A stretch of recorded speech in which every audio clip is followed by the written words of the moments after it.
Hey guys, it's Jared from NYPost.com's Pop Rap, breaking in Comic-Con the best way possible with Katie Sackhoff and Trisha Helfer. Check out our interview. What was it on the set that first drew you to each other? When we had to fight. It was really kind of our first big scene together too, because up until that point, our characters were really kind of in opposing storylines. You were stuck on a planet, and I was stuck in a red dress in somebody's head. We really put our heart into this, and they blocked a certain amount, and then they said, "Can you guys just ad-lib a fight?" And we're like, "Oh, totally." Sure. So we just kept going, and then at the end when we had to do that fall and they wouldn't let us do it, we were both really pissed off, and we kept looking down going, "No, we can do this. It's only 2 stories. Like, we'll be fine, guys." They're like, "You're not doing it." And I think that day we kind of went, all right. Trisha and I are really cut from the same cloth. We both grew up in small towns. Trisha grew up on a farm in Alberta, and I grew up on property that butted up to a lot of farms. We grew up tomboys, playing with the boys, like climbing on tractors. Trisha drives a tractor probably better than like a guy. I know how to drive a riding lawnmower though. I said to her yesterday, I was like, did you ever think that you would be friends with a person that's so messy?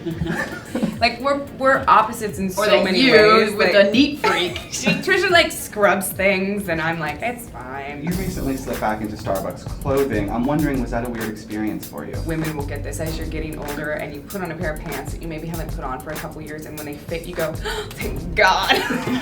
I think because Katie plays a lot of really tough roles, they probably don't know that she has a very feminine, girly side. I think that people are very intimidated by Trisha, and they don't realize that she's a really big dork.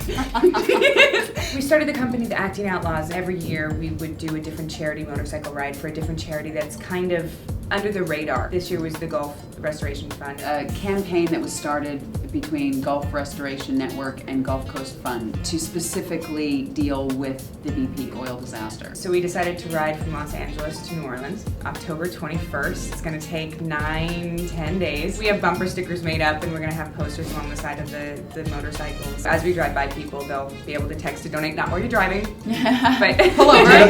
You don't want Oprah to get sassy with you. No, you do not want Oprah to get sassy with you, trust me. That is one person I do not need to mess with. I've been pretty lucky. Most of the fans that I encounter are just really passionate about the show, very smart, and just happy to meet you. I was on the phone with my mother, and I was walking to get coffee down at the hotel in the morning, and I literally bumped square into a Wookiee who was about 7 feet tall, so he had to have been on some sort of like things or whatever. And he goes, didn't say anything else, just went, I love you. And I was like, huh. So then I'm at the convention, and I assumed it was a man, right? So I'm at the convention, and I'm like in the bathroom, like trying to get ready, and I walk out, and the Wookiee's in there, and I'm like, oh my God, he's in the bathroom with me. The Wookiee's in the bathroom. Oh my God, I'm freaking out. And then the Wookiee, I'm like, okay, maybe there's 2 Wookiees, right? So it like removes the thing, and it's a woman, and I'm like, oh, thank God. But she looks at me, and she's got like a man's voice, and I'm like, oh my God, it's the same person. I'm gonna get you. I'll get you. I'll get you. I'll get you. I'll get you.